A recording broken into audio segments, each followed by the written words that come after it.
শেষ জামানায় কিয়ামতের আগে আগে ইহুদিরা শক্তিশালী হয়ে যাবে এবং তারা খ্রিস্টানদের সাথে ঐক্য করবে, যেটা করে ফেলছে অলরেডি। তারা মুসলিমদের সাথে চুক্তিবদ্ধ থাকবে, এক পর্যায়ে তারা চুক্তি ভঙ্গ করবে এবং 80টা পতাকা একত্রিত করে 12,000 করে সৈন্য নিয়ে তারা মুসলিমদের বিরুদ্ধে আক্রমণ করবে। এটা হাদিস আসছে, এটা সামনে হতে যাচ্ছে।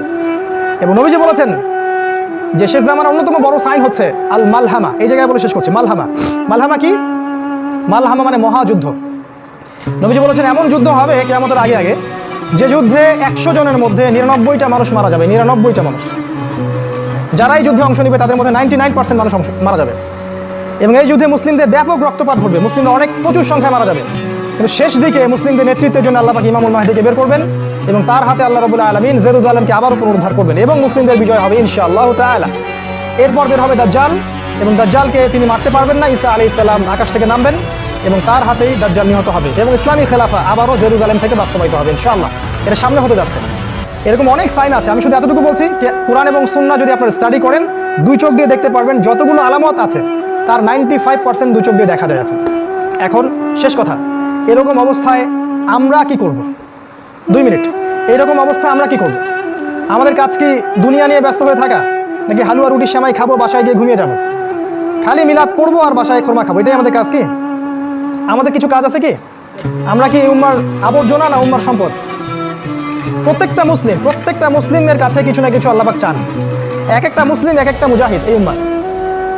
এবং আমি আশা করছি আগামী তরুণ প্রজন্ম ইনশাআল্লাহ এই সময়গুলো পেয়ে যাবে। আমাদের চাচারা পাবেন কিনা আমি জানি না, আমার বিশ্বাস যে এই প্রতিটা যুবকই ইনশাআল্লাহ সামনে সময়টা পেয়ে যাবে। বিগত 10 বছরের পৃথিবী আর এখনকার এই 10 বছরের পৃথিবীর মধ্যে আকাশ পাতাল পার্থক্য আছে। আগামী 10 বছর পৃথিবী চেঞ্জ হয়ে যাবে, দেখবেন। আমাদের করণীয় নাম্বার 1, জ্ঞান অর্জন করেন। খালি পয়েন্টগুলো বলছি, জ্ঞান অর্জন করেন, জ্ঞান অর্জন করেন, জ্ঞান অর্জন করেন।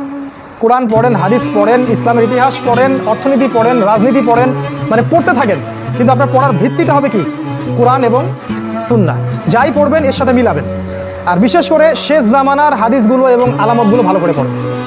বিশ্ব কোন দিকে যাচ্ছে খেয়াল রাখেন, এটা 1 নাম্বার। 2, জানা অনুযায়ী আমল করতে হবে। জানা অনুযায়ী আমল করতে হবে। আগামীকালের ভরসা করবেন না, আজকেই আমল করে নেন। কিয়ামতের মাঠে প্রশ্ন করা হবে, জীবন কোন পথে ব্যয় করেছো, যৌবন কোন কালে ব্যয় করেছো। অতএব এই যুবক সময়টাকে কাজে লাগান। এরা আপনাকে মাদক দিয়ে ব্যস্ত রাখতে পারে, নারী দিয়ে ব্যস্ত রাখতে পারে, হ্যাঁ, আপনাকে এই যে চাকরির মোহ, ব্যবসার মোহ, এগুলো দিয়ে ব্যস্ত রাখতে পারে। কিন্তু আপনাকে জানা অনুযায়ী আমল করতে হবে। 2, 3 নাম্বার, আদর্শ পরিবার গড়ে তুলুন। দ্রুত বিয়ে শাদী করে ফেলেন, বাচ্চা কাচ্চা নেন, পরিবার গড়ে ফেলেন, সময় নেই হাতে বেশি আপনার। হালাল রিজিক। 4 নাম্বার, হালাল রিজিকের চেষ্টা করেন। রিজিকের জন্য হারামের পিছনে যাবেন না, অল্প হোক কিন্তু হালাল রিজিকে সন্তুষ্ট থাকুন। অনেক সময় বাসায় 17-18 বছর বিয়ে দিতে চাবে না, বা আমাকে বুঝাতে হবে, প্রয়োজনে একটু ফাইটও করতে হতে পারে, কিন্তু তারপরেও নিজের আত্মা এবং নিজের সতীত্বকে হেফাজত করার জন্য বিয়ে করে ফেলে। এবং আমরা গার্ডিয়ানদেরকে রিকোয়েস্ট করবো যে আমাদের যুবক ভাইদের বিয়েটা সহজ করে দেন, যুবতীদের বিয়েটাকে সহজ করে দেন। এটা হলো 4। 5 নাম্বার, ইউনাইটেড কমিউনিটি গড়ে তোলেন। আপনার সমমনা যারা আছে তাদেরকে নিয়ে ইউনাইটেড একত্রীকরণ একটা কমিউনিটি গড়ে তোলেন।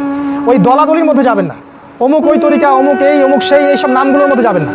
সবাই মিলে, হানাফি আমার ভাই, শাফি আমার ভাই, সালাফি আমার ভাই, যে যেখানে থাক, সবার ভালোটাকে আপনি নেন, খারাপটাকে বাদ দিয়ে দেন। সিম্পল, ভালোগুলোকে নিয়ে নেন, খারাপগুলোকে বাদ দিয়ে দেন। সবাইকে একসাথে বসানোর চেষ্টা করেন ইনশাআল্লাহ।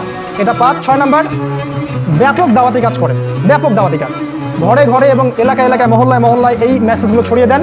বর্তমান বিশ্বের কি অবস্থা, শেষ জামানা কোন দিকে যাচ্ছে এবং এখন আমাদের কি করণীয়, এই দাওয়াতগুলো ছড়িয়ে দেন। 6 এবং 7, এটাই লাস্ট, নিজের জান, মাল, সময়, স্রোত যা আছে এগুলোকে ব্যয় করে আল্লাহর পথের দাওয়াত এবং জিহাদকে অব্যাহত রাখেন ইনশাআল্লাহ তাআলা। আল্লাহ পাক যদি কবুল করেন, আমাদের হাতেই বিজয়ের পতাকা উঠবে ইনশাআল্লাহ আযজা ওয়া জাল। আল্লাহ পাক আমাদের সবাইকে কথাগুলো বোঝার এবং আমল করার তৌফিক এনায়েত করুন। আল্লাহুম্মা আমিন।